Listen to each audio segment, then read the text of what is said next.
Part 3. Gusts. Chapter 1. October 12th, Friday. First, let's have a look at this video. Ryuji Takayama grinned as he spoke. They sat on the second floor of a coffee shop near Roppongi Crossing. Friday, October 12th, 7:20 p.m. Almost 24 hours had passed since Asakawa had watched the video. He'd chosen to have this meeting on a Friday night in Roppongi, the city's premier entertainment district, in the hopes that, surrounded by the gay voices of girls, his dread would dissipate. It didn't seem to be working. The more he talked about it, the more vividly the events of the previous night replayed themselves in his mind. The terror only increased. He even thought he sensed, fleetingly, a shadow lurking somewhere within his body that possessed him. Ryuji's dress shirt was buttoned all the way up to the top, and his tie seemed rather tight, but he made no move to loosen it. As a result, the skin of his neck above his collar was slightly swollen. Just looking at it was uncomfortable. Then there were his angular features. Even his smile would have struck your average person as being somehow nasty. Ryuji took an ice cube from his glass and popped it into his mouth. "Weren't you listening to what I just said?" hissed Asakawa. "I told you, it's dangerous." "Then what did you bring this to me for? You want my help, don't you?" Still smiling, he crunched the ice cube loudly between his teeth. "There's still ways for you to help without watching it." Ryuji hung his head sulkily, but a faint grin still played over his features. Asakawa was suddenly seized with anger and raised his voice hysterically. "You don't believe me, do you? You don't believe a thing I've been telling you!" There was no other way for him to interpret Ryuji's expression. For Asakawa himself, watching the video had been like unsuspectingly opening a letter bomb. It was the first time in his life he'd experienced such terror. And it wasn't over. 6 more days. Fear tightened softly around his neck like a silken noose. Death awaited him. And this joker actually wanted to watch the video. "You don't have to make a scene, so I'm not scared. Do you have a problem with that?" "Listen, Asakawa, I've told you before. I'm the kind of guy who'd get front row seats for the end of the world if he could. I want to know how the world is put together, its beginning and its end, all its riddles, great and small. If someone offered to explain them all to me, I'd gladly trade my life for the knowledge. You even immortalized me in print. I'm sure you recall." Of course Asakawa remembered it. That's exactly why he'd opened up to Ryuji and told him everything. It had been Asakawa who first dreamed up the feature. 2 years ago, when he was 30, he had begun to wonder what other young Japanese people his age were really thinking, what dreams they had in life. The idea was to pick out several 30-year-olds, people active in all walks of life, from a MIT bureaucrat and a Tokyo City councilman, to a guy working for a top trading firm, to regular average Joes, and summarize each one, from the sort of general data every reader would want to know to their more unique aspects. By doing this regularly, in a carefully limited area of newsprint, he would try to analyze what it meant to be 30 in contemporary Japan. And just by chance, among the 10 to 20 names that had surfaced as candidates for this kind of treatment, Asakawa encountered an old high school classmate, Ryuji Takayama. His official position was listed as adjunct lecturer in philosophy at Fukuzawa University, one of the nation's top private schools. Asakawa found this puzzling as he recalled Ryuji going on to medical school. Asakawa himself had done the groundwork and had listed scholar as one of the vocations to be included in his survey. But Ryuji was far too much of an individual to be a fair representative of 30-year-old budding scholars as a whole. His personality had been hard to get a handle on in high school, and with the added polishing of the intervening years, it seemed it had only become more slippery. Upon finishing medical school, he had enrolled in a graduate philosophy program, completing his PhD the year of the survey. He undoubtedly would have been snapped up for the first available assistant professorship if it weren't for the unfortunate fact that there were older students in the pipeline ahead of him, and positions were awarded strictly on the basis of seniority.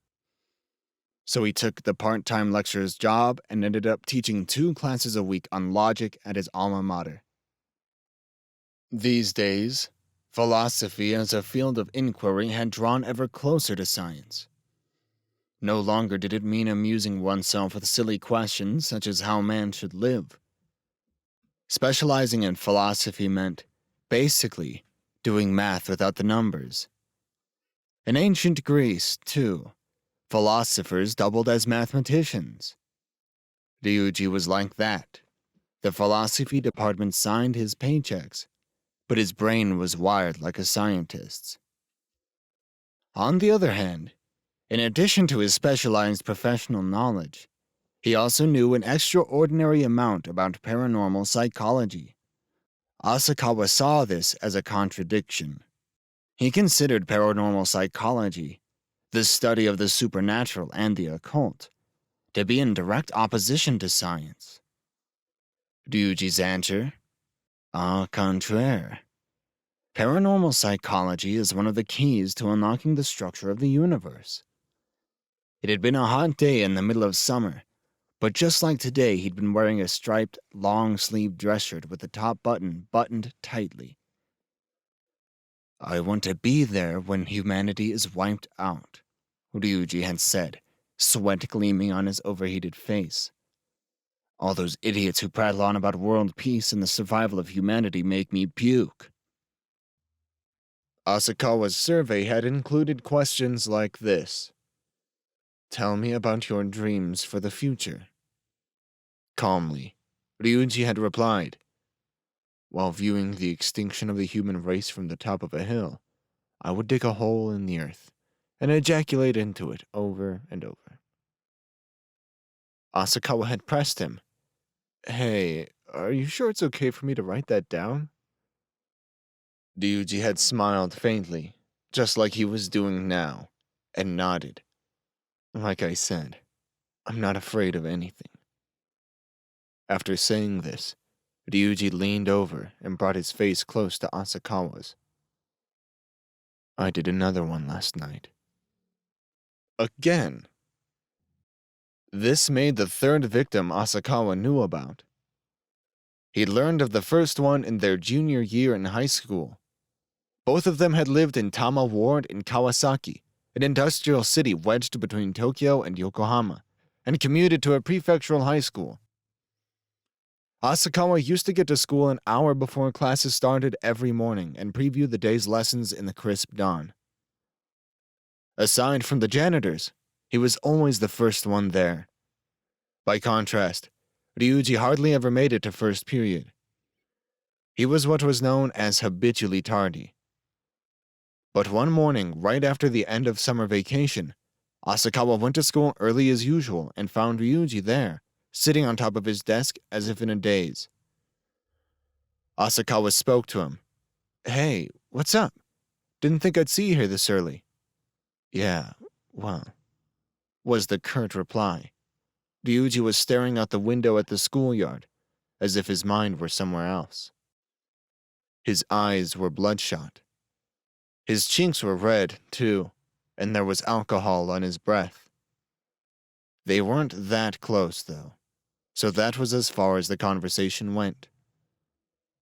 Asakawa opened his schoolbook and began to study. Hey, listen, I want to ask you a favor, said Ryuji, slapping him on the shoulder. Ryuji was highly individualistic, got good grades, and was a track star as well. Everybody at school kept one eye on him. Asakawa, meanwhile, was thoroughly unremarkable. Having someone like Ryuji ask him a favor didn't feel bad at all. "Actually, I want you to call my house for me," said Ryuji, laying his arm on Asakawa's shoulder in an overly familiar manner. "Sure, but why? All you have to do is call. Call and ask for me." Asakawa frowned. "For you? But you're right here." "Never mind that. Just do it, okay?" So he did as he was told and dialed the number. And when Ryuji's mother answered, he said, "Is Ryuji there?" while looking at Ryuji, who stood right in front of him. "I'm sorry. Ryuji has already left for school," his mother said calmly. "Oh, I see," Asakawa said and hung up the phone. "There, is that good enough?" he said to Ryuji. Asakawa still didn't quite get the meaning of all this. "Did it sound like there was anything wrong?" asked Ryuji. "Did Mom sound nervous or anything?" "No, not particularly."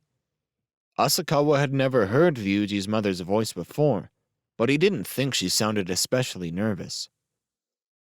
"No excited voices in the background or anything?" "No, nothing special, nothing like that, just like breakfast table sounds." "Well, okay then. Thanks." "Hey, what's going on? Why did you ask me to do that?" Ryuji looked vaguely relieved. He put his arm around Asakawa's shoulders and pulled Asakawa's face close. He put his mouth to Asakawa's ear and said, "You seem like you can keep a secret, like I can trust you. So I'll tell you. As a matter of fact, at 5 o'clock this morning, I raped a woman." Asakawa was shocked, speechless. The story was that at dawn that morning, around 5, Ryuji had sneaked into the apartment of a college girl living alone and attacked her. As he left, he threatened her that if she called the cops, he wouldn't take it lying down, and then he came straight to school. As a result, he was worried that the police might be at his house right about now, and so he'd asked Asakawa to call for him to check. After that, Asakawa and Ryuji began to talk fairly often. Naturally, Asakawa never told anyone about Ryuji's crime. The following year, Ryuji had come in third in the shot put in the area high school track and field meet, and the year after that he'd entered the medical program at Fukuzawa University. Asakawa spent that year studying to retake the entrance exam for the school of his choice, having failed the first time. The second time he succeeded, and was accepted into the literature department of a well-known university. Asakawa knew what he really wanted. In truth, he wanted Ryuji to watch the video. Ryuji's knowledge and experience wouldn't be of much use to Asakawa if they were based only on what Asakawa was able to verbalize about the video. On the other hand, he saw that it was ethically wrong to get someone else wrapped up in this just to save his own skin. He was conflicted, but he knew if he had to weigh the two options which way the scale would tip. He wanted to maximize his own chances of survival, no question. But, still, he suddenly found himself wondering, like he always did, just why he was friends with this guy. His 10 years of reporting for the newspaper had allowed him to meet countless people, but he and Ryuji could just call each other up any time to go have a drink. Ryuji was the only one Asakawa had that kind of relationship with. Was it because they happened to have been classmates? No, he had plenty of other classmates. There was something in the depths of his heart that resonated with Ryuji's eccentricity. At that thought, Asakawa began to feel like he didn't really understand himself. Hey, let's get a move on. You've only got 6 days left, right?" Ryuji grabbed Asakawa's upper arm and squeezed it. His grip was strong. Hurry up and show me that video. Think how lonely I'll be if you bite the dust just because we dawdled. Rhythmically squeezing Asakawa's arm with one hand, Ryuji jabbed his fork into his untouched cheesecake, shoveled it into his mouth, and began to chew noisily. Ryuji had the habit of chewing with his mouth open. Asakawa felt himself beginning to feel sick at the sight of the food mixing with saliva and dissolving before his eyes. His angular features, his squat build, his bad habits. Now, while still munching away on his cheesecake, he fished more ice out of the glass with his hand and started crunching it, making even more noise. That's when Asakawa realized that he had no one else he could rely on but this guy. It's an evil spirit I'm dealing with, an unknown quantity. Nobody normal could deal with it. There's probably nobody but Ryuji who could watch that video and not bat an eye. Set a thief to catch a thief. There's no way around it. What do I care if Ryuji ends up dead? Someone who says he wants to watch the extinction of mankind doesn't deserve to live a long life. That was how Asakawa rationalized getting someone else wrapped up in this.